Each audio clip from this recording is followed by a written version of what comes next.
নমস্কার বন্ধুরা, আজকে আমরা একটু গোবিন্দভোগ চাল দিয়ে একটু পোলাও করতে চলেছি। দেখুন, আমি যেই বাটির মাপে গোবিন্দভোগ চাল নিচ্ছি সেই বাটির 1.5 বাটির একটু বেশি জল নেব। একটা পাত্রে চালটা মেপে নিলে ভালো হয়। এদিকে সোয়াবিনগুলোও আমরা ভিজিয়ে রেখে একটু ফুটিয়ে সিদ্ধ করে জল ঝরিয়ে এটাকে ঠান্ডা জলে একটু ধুয়ে নিগড়ে ভালো করে চিপড়ে নিয়েছি। চিপড়ে নিয়ে এবার এর মধ্যে আমি একটু হলুদ, নুন, গোলমরিচ আর চিনি দিয়ে এটাকে ভালো করে আমরা মাখিয়ে কিছুক্ষণ রেখে দেব। দেখুন, এটাকে আমরা ভালো করে মেখে কিছুক্ষণ রেখে দেব। এদিকে পনিরটাকেও আমরা গোলমরিচ, নুন আর একটু চিনি দিয়ে মাখিয়ে কিছুক্ষণ রেখে দেবো। এটা আমাদের পনিরটাকে একদম আলতো হাতে মাখাতে হবে যাতে পনিরগুলো ভেঙে না যায়। খুব সাবধানে পনিরগুলোকে মাখাতে হবে। এদিকে দেখুন, চালটাকে আমরা ভিজিয়ে রেখেছিলাম, সেটাকে ছেঁকে তুলে নিয়েছি। এবার এর মধ্যে আমরা হলুদ, আদা কুচি আর একটু গোলমরিচ গুঁড়ো, নুন, চিনি দিয়ে ভালো করে এটাকে একটু মাখিয়ে নেব।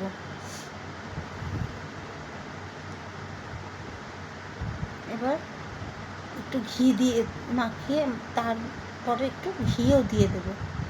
দিয়ে এবার আমার কাছে ঘি অল্প ছিল বলে আমি সাদা তেলে প্রথমে সোয়াবিনটাকে ভেজে নেব। দেখুন, মিডিয়াম আঁচে রেখে খুব সাবধানে আমরা সোয়াবিনটাকে ভেজে নেব। তেল কিন্তু একটু ভালো করে গরম করে নিতে হবে যাতে সোয়াবিনগুলো কড়াইতে লেগে না যায়। সোয়াবিনগুলো আমাদের ভাজা ভাজা হয়ে গেছে, আমরা নামিয়ে নিয়েছি। কড়াইটা ধুয়ে এবার আমরা তেল দিয়ে পনিরটাকে খুব আলতোভাবে ভেজে নেব, যেহেতু পনিরগুলো নালে ভেঙে যাবে। দেখুন, পনিরগুলো আমাদের ভাজা হয়ে গেছে। এবার পনিরগুলো আমরা নামিয়ে রেখে দেবো এক সাইড করে। এবার কড়ার মধ্যে দিয়ে একটু কাজু বাদাম আর কিশমিশগুলো একটু সামান্য পরিমাণে একটু ঘি দিয়ে ভেজে নেব। এবার আমরা সেই কড়াইতে তেল দিয়ে দিলাম, একটু ঘি দিয়ে তেজপাতা, গোটা গরম মশলা আমরা এর মধ্যে দিয়ে দেব। দিয়ে এবার এটা একটু নাড়াচাড়া দেওয়ার পর এর মধ্যে আমরা সেই ম্যারিনেট করা চালটা দিয়ে দেব। দিয়ে এটাকে কিছুক্ষণ নাড়াচাড়া দেওয়ার পর, আঁচটা কিন্তু আমাদের খুব মিডিয়াম আঁচে থাকবে। আর এটা আমাদের কিছুক্ষণ নাড়াচাড়া দিতে হবে, নাড়াচাড়া বন্ধ করা যাবে না।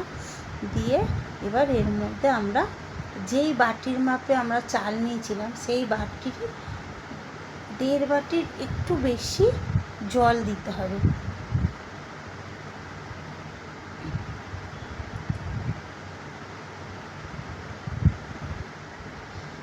আমি 1.5 বাটি দিয়েছি, কিন্তু পরে লেগেছে তখন আমি অল্প একটু দিয়ে দিয়েছি, তাই আপনাদের বললাম 1.5 বাটির একটু বেশি জল দিয়েছি। এবার অর্ধেকটা জল শুকিয়ে যাওয়ার পর আমি সোয়াবিনগুলো দিয়ে দিয়েছি। দেওয়ার পর এবার পোলাওটাকে নামানোর আগে আমরা পনিরগুলো দিয়ে দেবো। এইভাবে বাড়িতে করে খেয়ে দেখবেন, বাচ্চারা সবারই ভালো লাগবে। ভালো লাগলে একটা লাইক এবং সাবস্ক্রাইব করে দেখবেন। ভালো থাকবেন, সুস্থ থাকবেন। দেখা হবে পরের একটি রেসিপি নিয়ে।